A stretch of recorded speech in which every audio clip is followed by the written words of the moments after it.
ఎందుకంత వండి పడేస్తున్నావు? కొంచెం తక్కువ వండితే ఏమైంది? కొంచెం ఎక్కువ వండితే ఏమైంది? మిగిలితే నైట్కి తింటాం కదా. సరే, డిన్నర్కి బయటికి వెళ్దామా? వంట చేసేసానండి, వేస్ట్ అయిపోతుంది. ఉంటే ఏముంది, రేపు తింటాం. సరే, రోజు ఇంట్లో తిని తిని బోర్ కొడుతుంది. ఇవాళ కాస్త బయటికి వెళ్ళి తిందాం. ఇప్పుడు అకేషన్ ఏముంది బయట తినడానికి? ఇంట్లో అన్ని వెజిటేబుల్స్ ఉన్నాయి కదా, ఏదో ఒక కూర చేసేయి. ఏమండి, ఈ సినిమా థియేటర్కి వెళ్ళి చూద్దామా? ఎందుకు? 1 మంత్ ఆగితే ఓటీటీలో వస్తుంది కదా. ఓటీటీ అంట, ఓటీటీ. ఈవినింగ్ సినిమాకి వెళ్దామా? ఎందుకండి, 1 మంత్ ఆగితే ఓటీటీలోనే వచ్చేస్తుంది కదా. భలే దానివే, ఇలాంటి మూవీస్ పెద్ద స్క్రీన్లో చూస్తేనే బాగుంటాయి. ఓటీటీలో అంత ఇంపాక్ట్ ఉండదు. ఓహో, రైట్. ఇప్పుడే కదరా స్కూల్ నుంచి వచ్చావు, అప్పుడే ఫ్రెండ్స్ ఏంటి? ఇప్పటిదాకా కలిసి ఉన్నారు కదా. బుక్ తీసి చదువు. అబ్బా, వాని కాస్త వదిలే. ఎప్పుడు చూడు వాని వెనకాల పడతావు ఎందుకు?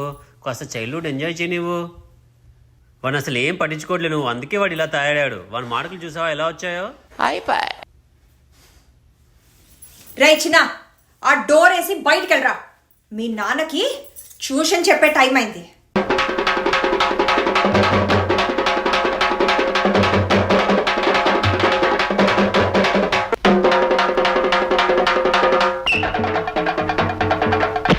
అన్నం ఎంత ఉండొచ్చు? నీకు ఇష్టం వచ్చినంత. బయట ఎప్పుడు తినొచ్చు? నువ్వు ఎప్పుడంటే అప్పుడే. థియేటర్లో సినిమా చూడొచ్చా? ఎవడొద్దన్నాడు? వాడి చదువు సంగతి నీ ఇష్టం. ఇది రియలైజేషన్.